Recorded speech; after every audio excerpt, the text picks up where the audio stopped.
welcome to the Nerdy Dad Bodcast. My name's Levi Bullard, or DM Dadbot on social media, and today we're talking to you about wizards.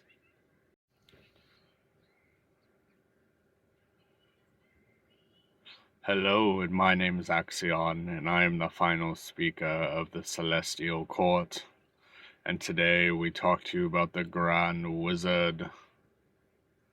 So, today we are talking to you about the Wizard class, which the wizards are your basic spellcaster. You think of them and you think of somebody studying magic, studying the arcane, writing in their spell book, and referring to it to cast spells. Well, none of the other classes in D&D have a spell book, which really reflects not only the mechanics of the game, but the lore of the wizard itself. That is because with a spellbook, it shows that the wizard is a student of the arcane. It shows that they can constantly be updating and learning, because that's what they do. That's what a wizard does. What is the wizard? In the most basic terms, the wizard is a spellcaster who studies the arcane in a very informational and, say, university style. They might go out and adventure, but it's always about learning more power and lore and gaining more spells. Your wizard is the one spellcaster that has tons and tons of spells. Why is that? That's because they are constantly learning and can add spells to their spellbook without even having to actually level up or do something to learn it. All they have to do is see somebody else has a spell. I like that. Boom, it's theirs. A little bit more to it, and you can find those specifics in the player's handbook, but we're not going to get into that on this episode. Now, let's break down some of the class features that you get with it, because that's going to drastically influence whether or not you even want to play a wizard. Some people who are used to barbarians or fighters or paladins, not usually fans of wizards because they are the squishy class. You get hit once or twice and you're down kind of thing. That's because they, along with the sorcerer, get a d6 hit die, which means they get the lowest health points out of any of the classes. Along with not having any armor proficiencies, no tool proficiencies, the wizard is a very weird class to choose. Though it does have limited weapon usage, it focuses solely on its spells. And that's because they have so many and such an arsenal to choose from. Why wouldn't you? If you do decide you're one of those crazy few that wants to use a weapon, you can be using your daggers, darts, slings, quarterstaffs, or light crossbows.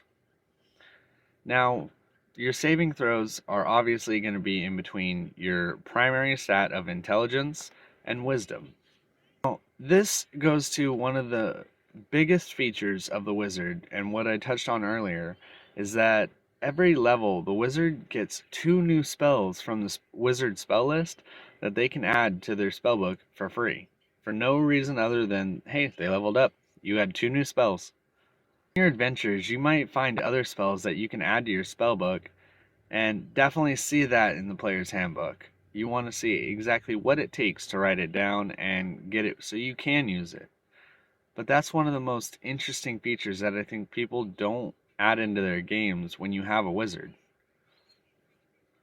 Now, they also have something called Arcane Recovery, and that's essentially the ability when you have learned to regain some of your magical energy by studying in your spellbook. Once per day, when you finish a short rest, you can choose from your expanded spell slots or expended spell slots and recover a number equal to half of your wizard level. So if you're, say, level 6 wizard, you can gain 3 spell slots back. And that's definitely helpful because that's a whole nother 3 spells you can cast. Now, at second level, you gain your magic school, or how you specify what you particularly study. We're going to get right back into that because that's the biggest part of this episode. What we're going to talk to you about is your wizard's 18th level ability, which is Spell Mastery. At 18th level, you have achieved such mastery over certain spells that you can cast them at will. You can choose one first level and one second level wizard spell that you know, and you can cast those spells at their lowest level without expending a spell slot, as long as you have them prepared. You can cast them both at higher levels, but you have to expend the spell slot at that point.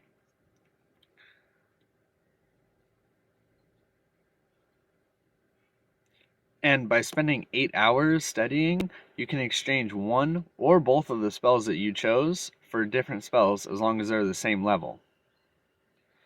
And then at level 20, you get your signature spells, which is 2 third level wizard spells that are in your book, and you choose them as your signature spells. What does that mean, you may ask? It means you always have these spells prepared. They don't count against the number of spells you have prepared, and you can cast them each once at third level without expending a spell slot.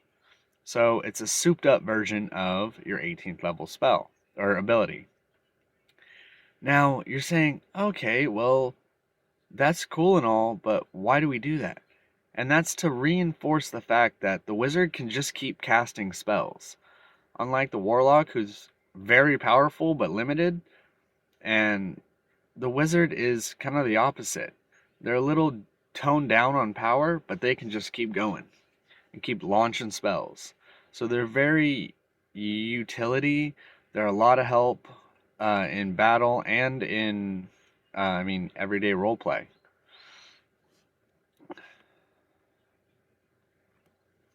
So when I was talking about the schools of magic, it's particularly called your arcane tradition. So the study of wizardry is ancient, and it stretched back to the earliest mortal discoveries of magic, the very first people who have ever learned it. And they found that there's 8 different types of schools of magic. Wizards throughout the ages have figured out what these particular spells are and grouped them into those schools of magic. Now, when people start studying wizardry, and they get a little bit into it, they usually choose a school of magic to specialize in. What we're going to go is we're going to go down the evocation route.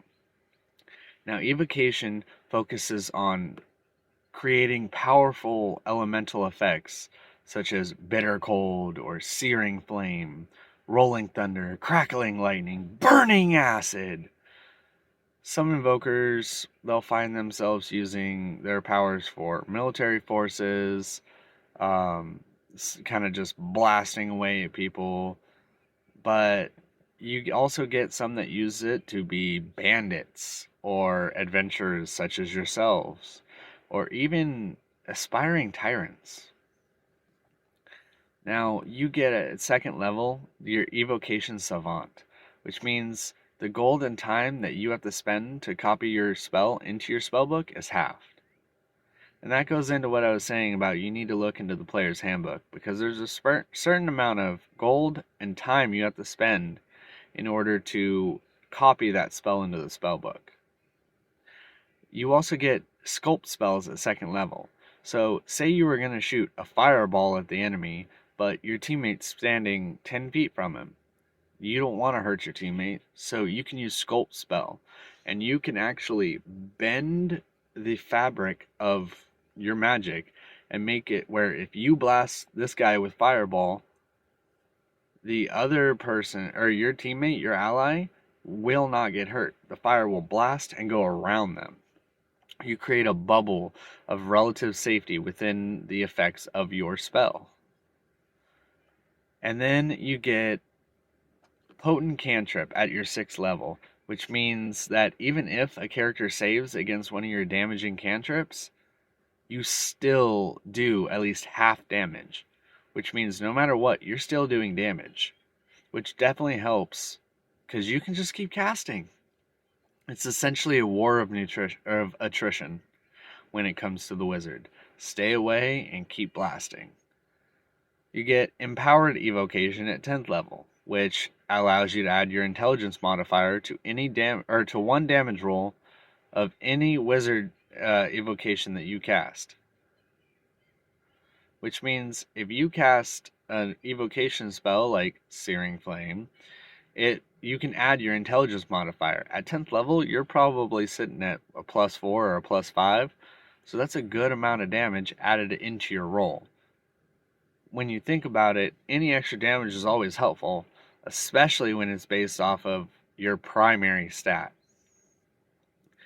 Now that brings us to our final wizard evocation spell ability, which is Overchannel. When you cast a wizard spell 1st level through 5th level that deals damage, you deal maximum damage for that spell. Now, here's the thing, and I'm going to get very, very specific and read this directly from the word so I get it correct for you.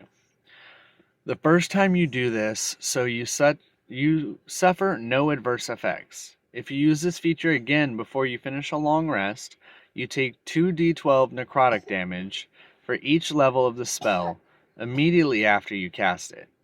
Each time you use this feature again before finishing a long rest, the necrotic damage per spell increases by 1d12.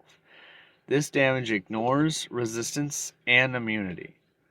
So this just shows how much you're overstressing your body just to be able to kind of do that extra damage and make sure that it's not going to be weak. If you cast this fireball, you need it to go off. You can choose any school of magic that you want. It doesn't have to be evocation. You can choose illusion, divination, transmutation. There's a lot of different choices. Well, there's 8 different choices. And you can choose any one of them that suits your playstyle the best. In a nutshell, guys, that was the wizard. And if you guys have any questions, feel free to let me know in the comments below. Subscribe if you want. And hopefully we can bring you some better content. Oh. And that's it for the wizard, guys. If you have any questions as far as the wizard class or anything goes related to Dungeons & Dragons, feel free to drop a comment or find us on any social media. Again, it's DM Dadbod. And until next time, what's your favorite spellcaster? Wizard, sorcerer, warlock, or is it a half-caster? Let me know. Yeah, I don't know. Are you still here? Get out of here!